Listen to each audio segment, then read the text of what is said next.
होगा in the thing for which I sent it. जिस काम के लिए मैंने उसे भेजा है. Prosperity has to do with fulfilled assignment. समृद्धि का कारण है, समृद्धि का काम है काम को पूरा करना. I'll say it again. Please hear this carefully. ध्यान से सुनना. Prosperity has to do with fulfilled assignment. समृद्धि का कारण है काम को पूरा करना. Amen. God has given different assignments to us. परमेश्वर ने हम में से हर एक को अलग-अलग काम दिए हैं. And God wants you to fulfill them. और परमेश्वर चाहता है वो काम आप पूरे करें. And prosperity has to do with you fulfilling that assignment. और समृद्धि का अर्थ है कि आप उस काम को जो परमेश्वर ने दिया है उसे पूरा करें. Right. Think about this. God wants to bring you to a place where you don't constantly have to worry about my house rent, my kids' fees, school fees, what is going to happen, I have to pay EMI, I don't have money for EMI. Now that's being in unrest. God wants to bring you to a place that not only you are rested, that God is my provider for all these things, you have more than what you need so that you can be a source of blessing for others.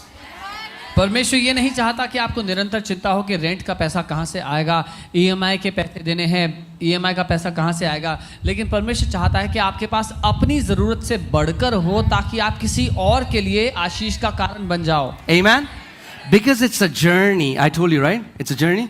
क्योंकि ये एक यात्रा है, मैंने बताया था. That's why some people say, oh, if God has already blessed me with all blessing, then bam, why doesn't I get all the money? Because that's not a journey. God wants to take you through a journey. क्योंकि कुछ लोग कहते हैं अगर परमेश्वर ने सारी आशीष दी है तो क्यों नहीं छप्पड़ फाड़ के मेरे जीवन में आशीष आ जाती. क्योंकि ये एक यात्रा है. And when I look back in the journey, my heart overflows with gratitude and thanks. I still remember when we got married, me and Monu, we used to stay in a one small bedroom apartment. और जब मैं पीछे मुड़कर अपनी यात्रा को देखता हूँ तो मेरा दिल धन्यवादिता से भर जाता है. पास्टर कह रहे हैं वो और पास्टर मोनिका की जब शादी हुई थी एक छोटे कमरे में, एक छोटे अपार्टमेंट में उन्होंने रहना शुरू किया था. We just had one tiny bedroom, one tiny kitchen, and we were very thankful in that time. एक छोटा बेडरूम, एक छोटी किचन, और उसमें हम बहुत खुश थे. वो कह रहे हैं. But then, as we kept walking with God, He started to make our way prosperous. लेकिन फिर जैसे जैसे हम परमेश्वर के साथ चलते रहे, बढ़ते रहे, वो हमारे मार्ग को समृद्धि से भरता चला गया. That's why never be jealous when you see someone in the kingdom blessed. इसीलिए जब भी आप किसी और को आशीषित होते हुए देखें, कभी भी जलन से ना भरें. Because you do not know their journey. क्योंकि आपको नहीं पता उनकी यात्रा कैसी है. But the ways you can humble yourself and ask them their journey and learn what they did so that they reached to that place. लेकिन हाँ, आप अपने आप को नम्र करके उनसे पूछ सकते हो कि उन्होंने ऐसा क्या किया कि अपनी यात्रा में वो इतना आगे पहुंचे हैं. Amen. It's about a journey. ये यात्रा का मुद्दा है. So whenever I turn back, me and Monu, we remember those days when we had nothing, 100 rupees in our home. Nothing. We don't know where food will come from. We have nothing. जब भी pastor कह रहे हैं, pastor और pastor Monika अपने जीवन की ओर देखते हैं, पीछे मुड़कर याद करते हैं उस दिन को जब उनके पास कुछ नहीं था, सिर्फ 100 रुपये पड़ा था घर में. Think about, a journey wherein you are not able to pay your EMIs to then God bringing to a place where now you are able to pay someone else's EMIs. और सोच के देखिए यात्रा के बारे में, वो कैसा होगा जब आप अपनी EMI चुकाने के लायक नहीं थे, उस स्थान से निकालकर परमेश्वर आपको वहां ले आए जब आप दूसरों की EMI चुकाने के लायक हैं. Amen. Say prosperity is a journey. बोले समृद्धि एक यात्रा है. Amen. All right, let's go to 3 John 1:2. तीसरा यूहन्ना 1 उसका 2. Okay. Now, Apostle John, who is called the beloved disciple. प्रेरित यूहन्ना जिसको प्रिय चेला कहा गया है. Right? He's an elder now. वो अब एक पिता हैं कलीसिया के लिए. All the other apostles have died. They have been martyred. सारे जो प्रेरित थे उन सबकी मृत्यु हो चुकी है, उनको मार दिया गया है. He's alive. वो जीवित हैं इस समय. And now if he's writing something to the church, you better pay attention. और अगर यूहन्ना कलीसिया के लिए कुछ लिख रहे हैं तो हमें पक्का ध्यान देना चाहिए उस बात पर. So he's saying, beloved, वो कह रहे हैं हे प्रिय, I pray मेरी ये प्रार्थना है that you may prosper in all things कि तू सब बातों में उन्नति करे and be in health और अच्छे स्वास्थ्य में रहे, just as your soul prospers. ठीक जैसे तेरी आत्मा, तेरा प्राण उन्नति करता है. Now, so many people say, he's not talking about financial prosperity, Pastor. बहुत से लोग कहते हैं यहाँ पर प्रेरित यूहन्ना पैसे की बात नहीं कर रहे pastor. And I say, why don't you read the verse slowly, brother? तो मैं कहता हूँ भाई धीरे से पढ़ लो जरा क्या लिखा है। He's talking about two things. वो दो बातें कह रहे हैं यहाँ पे। He's like, you may prosper वो कह रहे हैं कि तुम उन्नति करो in all things सब बातों में as your soul prospers. जैसे तुम्हारा प्राण उन्नति करता है। Two things. दो चीजें हैं। Your soul prospering आपका प्राण उन्नति करता है and then you prospering in all things. और फिर आप उन्नति करते हैं सब बातों में। Two things. दो बातें हैं They're in front of you. सामने आपके। If he would have just said, I pray that may your soul prosper. Amen. I would have believed what you're saying. अगर उन्होंने ये कहा होता कि मेरी प्रार्थना ये है कि तुम्हारा प्राण उन्नति करे, आमेन, तो मैं मान लेता कि जो लोग कह रहे हैं। Apostle John is comparing two things. प्रेरित यूहन्ना यहाँ पर दो बातों की तुलना कर रहे हैं। He is so happy that this church is growing. वो इतने खुश हैं कि ये कलीसिया बढ़ रही है। He is not saying, may your soul prosper. He's like, your soul is prospering. वो कह रहे हैं, वो ये नहीं कह रहे कि काश तुम्हारा प्राण उन्नति करे, वो कह रहे हैं तुम्हारा प्राण उन्नति कर रहा है। But he's saying, as your soul is prospering, लेकिन वो कह रहे हैं जैसे तुम अपने प्राण में उन्नति कर रहे हो, this is my prayer, ये मेरी प्रार्थना है that you may prosper in how many things? कि तुम कितनी बातों में उन्नति करो, सब बातों में। And I've always told you, one word that Christians don't believe is the word all in the Bible. और मैं हमेशा ये बात कहता हूँ कि एक बात है जो मसीह लोग बाइबल में नहीं मानते, जिसको सच है, वो है सब बातें, सारी चीजें। When Bible says all, that means all in Greek, that means all in Hebrew. जब बाइबल कहती है सब कुछ, उसका अर्थ यूनानी में और इब्रानी में सब कुछ ही है। Amen? So your heavenly Father's desire is that his children may prosper in all things. आपके स्वर्गीय पिता की इच्छा ये है कि आप जीवन के हर एक क्षेत्र में उन्नति करें। Right? Now, we'll do a word study. वचन की पढ़ाई करने वाले। Okay? This word prosper. ये जो शब्द है समृद्ध, Okay, let's see what this means in Greek. यूनानी में इसका क्या अर्थ है हम देखते हैं। Yodo. Yeah, I think that's how you pronounce it. Yodo. Okay? योडो शब्द है। Right? It's let's see what does prosper means, right? To help on the road. और इसका अर्थ है मार्ग पर सहायता के लिए, Succeed in reaching.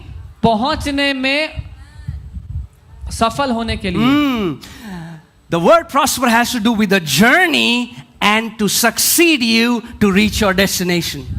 जो शब्द है समृद्धि, उसका अर्थ है एक यात्रा के बारे में जिसमें सफल होने के लिए आपकी मदद की जा रही है। To succeed in business affairs. अपने व्यवसाय में Business, I mean, like whatever the business is. Jesus said, I have come down to do my Father's business. If you're doing ministry, then to succeed in ministry affairs. वो काम जो कुछ भी हो जो परमेश्वर ने आपको दिया है, यीशु ने कहा मैं अपने पिता का व्यवसाय करने के लिए आया हूँ।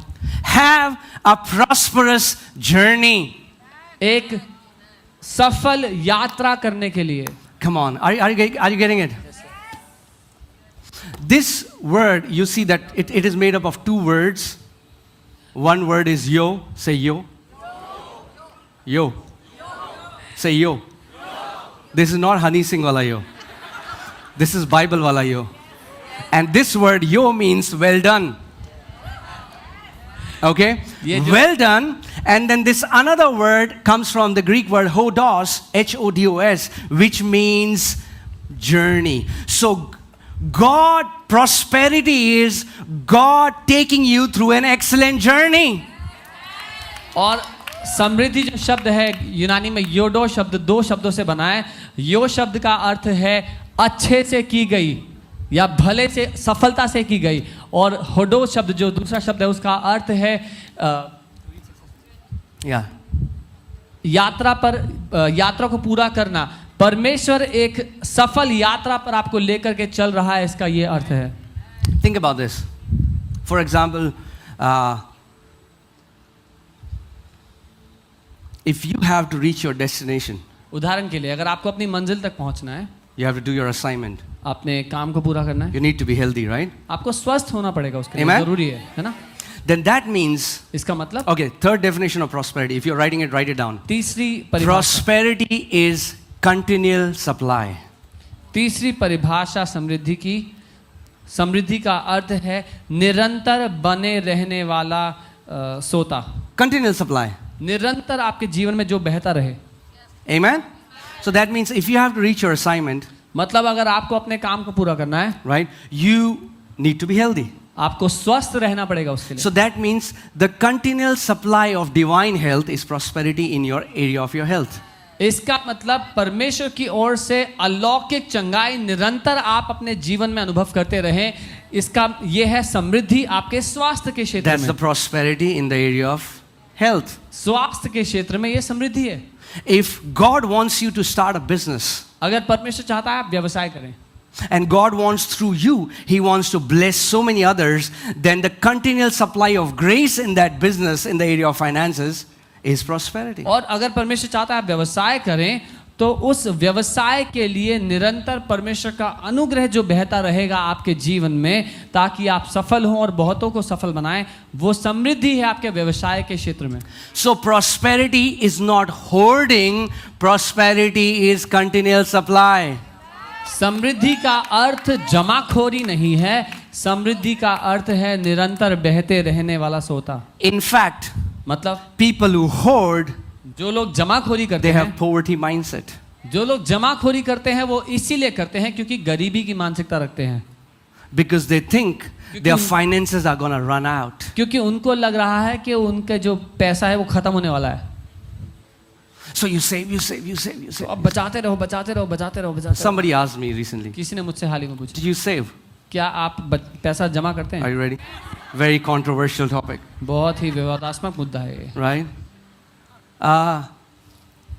I said, I do save, but not like many people save. मैंने कहा मैं जमा करता हूँ लेकिन बहुत लोग जैसे करते हैं वैसे नहीं। Hear this. सुनिए, Many people save because they are waiting someday something bad will happen. They are keeping that money for that emergency. क्यों? That's the worst reason for saving. क्योंकि कुछ लोग जब जमा करते हैं तो वो इस उम्मीद से करते हैं कि भविष्य में जब कुछ बुरा हो जाएगा तो ये पैसा काम आएगा। सबसे खराब कारण है पैसा जमा करने का। They say, brother, you should have something for emergency. वो कहते हैं भाई इमरजेंसी के लिए कुछ जमा करना चाहिए। No matter how many emergencies come, our Heavenly Father is always there. कितनी भी इमरजेंसीज क्यों ना आ जाएं, हमारा स्वर्गीय पिता है हमारे साथ। Prosperity. Think about when COVID hit. There were people with lakhs in their pocket trying to get an oxygen cylinder and they could not. Their money was not able to help them. Having a lot of money is not prosperity. Covid के समय में लोग लाखों रुपया गोद में लेकर बैठे थे देने के लिए कि ऑक्सीजन मिल जाए थोड़ी सी, लेकिन वो नहीं ले पा रहे थे। बहुत सारा पैसा होना समृद्धि नहीं है। Amen? Are we learning something?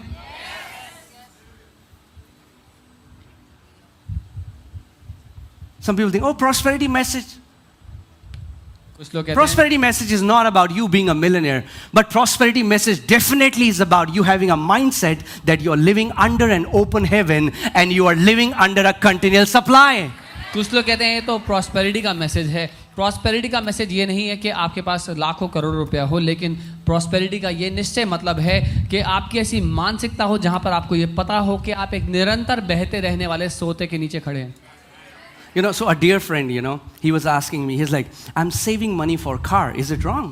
मेरा एक प्यारा दोस्त मुझसे पूछ रहा था कि मैं पैसे जमा कर रहा हूँ गाड़ी खरीदने के लिए, क्या ये गलत है? I said, it's not wrong. मैंने कहा गलत नहीं है। But I asked him this question. मैंने पूछा ये सवाल, What is the difference between you and a man who doesn't know Christ? They also do the same thing. How are you different? पर मैंने ये सवाल किया कि आप में और एक व्यक्ति जो मसीह को नहीं जानता, फिर दोनों में क्या अंतर है, क्योंकि वो भी यही करेंगे। Yeah, I feel some stirring. So my motivation to save is not fear that someday when an emergency comes, my master money will take care of me. मेरा प्रोत्साहन डर नहीं है कि जिस दिन जीवन में दुख आएगा, समस्या आएगी, मेरा मालिक जो है पैसा वो मुझे बचा लेगा। And that's why so many people don't even realize they have been worshipping money for years. इसीलिए बहुत सारे लोग ये जानते भी नहीं कि कई सालों से वो पैसे की पूजा करते आए हैं। Right? But let me tell you the best saving. Are you ready? लेकिन मैं आपको सबसे अच्छी सेविंग बताता हूँ, उसके लिए तैयार हैं? You will never intentionally have to save, but you'll always have enough. सबसे अच्छी बचत करना वो है जब आपको कभी इस बात पर ध्यान ना देना पड़े कि आपको जमा करने हैं, लेकिन हमेशा जरूरत से ज्यादा आपके पास हों।